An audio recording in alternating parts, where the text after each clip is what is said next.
आज के इस वीडियो में हम संविधान के अनुच्छेद के बारे में पढ़ने वाले हैं। कुछ महत्वपूर्ण संविधान के अनुच्छेद यहाँ पे दिए गए हैं। आप इनको वीडियो पॉज करके देख सकते हैं। जो संविधान में बहुत ही ज़्यादा इम्पोर्टेंट है, जो बार बार क्वेश्चंस आते हैं, वो हैं आर्टिकल 1 से लेके आर्टिकल 51 तक। तो ये हमें बहुत अच्छे से पढ़ने हैं। हर एक को याद होना चाहिए, हर एक आर्टिकल 1 से 51 तक। और 51A ये तो कंप्लीट हमें याद होना चाहिए, टोटल जो भी इसके सब क्लोज है। नेक्स्ट ये है 21 to 41, इसको भी आप पॉज करके पढ़ सकते हैं। उसके बाद में है 43 से 70 तक। अब हम क्वेश्चंस करते हैं। आपने यदि पॉज करके पढ़ा है तो ठीक है, नहीं तो आप क्वेश्चन सॉल्व कर लीजिए, उसके बाद में आप वापस उसको देख सकते हैं। पहला क्वेश्चन है, भारतीय संविधान में कितने अनुच्छेद हैं? इसमें एग्जैक्टली नहीं दिया हुआ, ये बीपीएससी प्री का क्वेश्चन है। इसमें काउंटिंग पूछिए, काउंटिंग, नंबर नहीं पूछिए। काउंटिंग और नंबर, इसमें दोनों में डिफरेंस है। तो काउंटिंग में तो जैसे 51A है, हमने बात की, तो वो एक गिना जाएगा और 51 ये टोटल मिलके 2 हो गए। तो इस प्रकार से काउंटिंग में हमें बताना है। तो काउंटिंग में इतनी बार संशोधन हुआ है, इसकी वजह से अभी वर्तमान में 450 के आसपास अनुच्छेद हो गए हैं। तो इसका सही आंसर होगा सी। भारतीय संविधान में 400 से अधिक अनुच्छेद हो गए।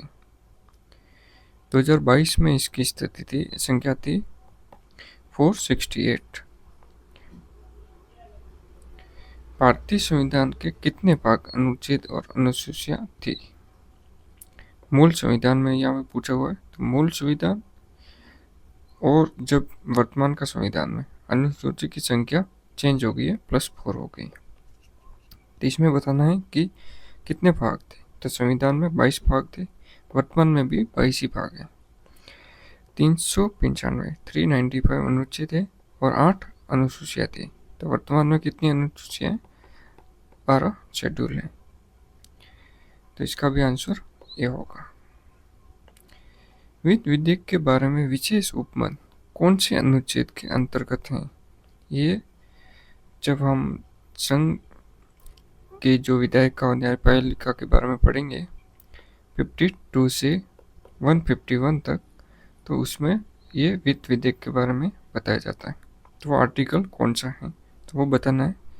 तो वित्त विधेयक के बारे में आर्टिकल है 117। संविधान के अनुच्छेद 117 में वित्त विधेयक के बारे में उपबंध किया गया है। 119 में संसद वित्तीय कार्य से संबंधित जो प्रक्रिया है उसको दिया गया है। 121 में उच्चतम न्यायालय के किसी न्यायाधीश के कर्तव्य के निर्वहन के लिए जो आचरण के संबंध में संसद में चर्चा नहीं कर सकते निर्बंध किया गया है, उसके बारे में है आर्टिकल 121। संसद में जो न्यायाधीश है उनके बारे में चर्चा नहीं की जा सकती, उनके आचरण के बारे में। फिर है 123 है, जो राष्ट्रपति संसद सत्र में न हो तो राष्ट्रपति अध्यादेश जारी कर सकता है, उसके बारे में है आर्टिकल 123 में। नेक्स्ट क्वेश्चन है, इसमें हमें मिलान करना है। तो हमें यदि ब्रॉड ओवरव्यू पता हो कि कौन सा आर्टिकल कहाँ पे है तो भी हम इसे सॉल्व कर सकते हैं। जैसे आर्टिकल 5 है, ये है नागरिकता के बारे में, तो बी का 2 हमने ऐड कर लिया, बाकी में 2 एक में भी नहीं है तो डायरेक्ट ट्रांसफर आ जाता है। 124 हमने अभी पढ़ा कि 123 किसके बारे में, जो न्यायाधीश है उनके बारे में चर्चा नहीं कर सकते, इसके आसपास, तो वो न्यायपालिका ही होगी। अनुच्छेद 352 वो है इमरजेंसी का प्रोविजन।